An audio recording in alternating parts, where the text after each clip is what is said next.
Mark chapter 3. And he entered again into the synagogue, and there was a man there which had a withered hand. And they watched him, whether he would heal him on the Sabbath day, that they might accuse him. And he saith unto the man which had the withered hand, Stand forth. And he said unto them, Is it lawful to do good on the Sabbath days, or to do evil, to save life, or to kill? But they held their peace. And when he had looked round about on them with anger, being grieved for the hardness of their hearts, he saith unto the man, Stretch forth thine hand. And he stretched it out, and his hand was restored whole as the other. And the Pharisees went forth, and straightway took counsel with the Herodians against him, how they might destroy him. But Jesus withdrew himself with his disciples to the sea. And a great multitude from Galilee followed him, and from Judea, and from Jerusalem, and from Idumea, and from beyond Jordan, and they about Tyre and Sidon, a great multitude. When they had heard what great things he did, came unto him. And he spake to his disciples that a small ship should wait on him because of the multitude, lest they should throng him. For he had healed many, insomuch that they pressed upon him for to touch him, as many had plagues. And unclean spirits, when they saw him, fell down before him, and cried, saying, Thou art the Son of God. And he straitly charged them that they should not make him known.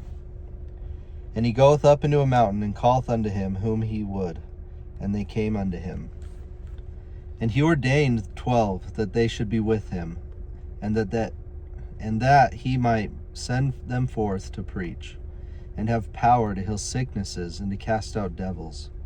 And Simon he surnamed Peter, and James the son of Zebedee, and John the brother of James, and he surnamed them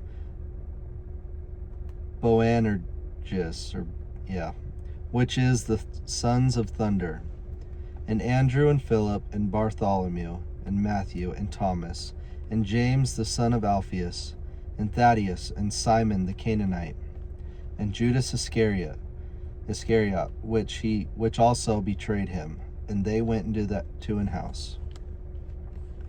And the multitude cometh together again, so that they could not so much as eat bread. And when his friends heard of it, they went out to lay hold on him, for they said, He is beside himself. And the scribes which came down from Jerusalem said, He hath Beelzebub, and by the prince of the devils casteth he out devils. And he called them unto him, and said unto them in parables, How can Satan cast out Satan? And if a kingdom be divided against itself, that kingdom cannot stand. And if a house be divided against itself, that house cannot stand. And if Satan rise up against himself and be divided, he cannot stand, but hath an end. No man can enter into a strong man's house and spoil his goods, except he will first bind the strong man, and then he will spoil his house.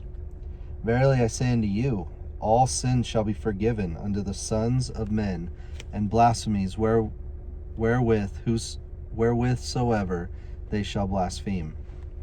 But he that shall blaspheme against the Holy Ghost hath never forgiveness, but is in danger of eternal damnation, because they said, He hath an unclean spirit. There came then his brethren and his mother, and standing without, sent unto him, calling him. And the multitude sat about him, and they said unto him, Behold, thy mother and thy brethren without seek for thee. And he answered them, saying, Who is my mother or my brethren? And he looked round about on them which sat about him, and said, Behold, my mother and my brethren. For whosoever shall do the will of God, the same is my brother and my sister and mother.